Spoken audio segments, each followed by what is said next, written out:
સુરતના ઉમરપાડા ખાતેથી મહત્વના સમાચાર અપડેટ થઈ રહ્યા છે કે ઉમરપાડાના પાંચાંબા ગામના સીમમાં ગમખ્વાર અકસ્માત સર્જાતા એક વ્યક્તિને થયું હતું ઘટના સ્થળે કમકમાટી ભર્યું મોત।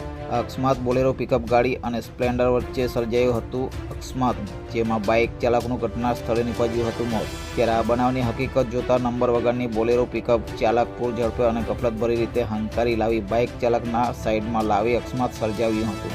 જો કે નવાઈની વાત તો એ છે કે સરકારના નિયમ મુજબ નંબર પ્લેટ લગાવ્યા બાદ માલિકને ગાડીનો કબજો સોંપવાનો હોય છે, પરંતુ આ બોલેરો પિકઅપ ગાડીને નંબર પ્લેટ લગાવ્યા વગર માલિકને ગાડીનો કબજો સોંપી દેવામાં આવ્યો છે, તે કેટલું યોગ્ય છે? ત્યારે બાઇક ચાલકને મોત નિપજાવનાર નંબર પ્લેટ વગરની પિકઅપ ગાડી હંકારીને લાવનાર જવાબદાર છે કે પછી ગાડી આપનાર શોરૂમના ઓનર કે પછી આરટીઓ? જવાબદાર કોણ તે તપાસનો વિષય છે, કેમ કે આ પિકઅપ ગાડી નંબર પ્લેટ વગરની ઓનરને સુપ્રત કરી દેવામાં આવી છે।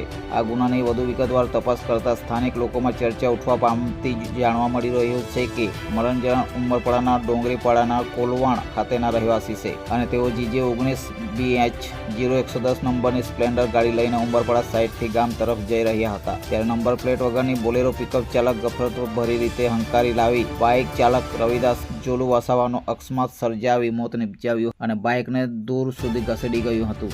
આ અકસ્માતના કારણે ઘરના લોકો સહિત પરિવારજનોમાં શોકની લાગણી છવાઈ ગઈ હતી, જેથી નંબર પ્લેટ વગરની બોલેરો પિકઅપ ચાલક કે બાઇક ચાલકનું મોત નિપજાવતા અજાણ્યા બોલેરો પિકઅપ ચાલકના વિરોધમાં ફરિયાદ દાખલ કરાવતા ઉમરપાડા પોલીસે પિકઅપ ગાડીની વધુ તપાસ હાથ ધરી છે। Bureau report, SGTV live news, Surat. હર હંમેશ સત્યની સાથે।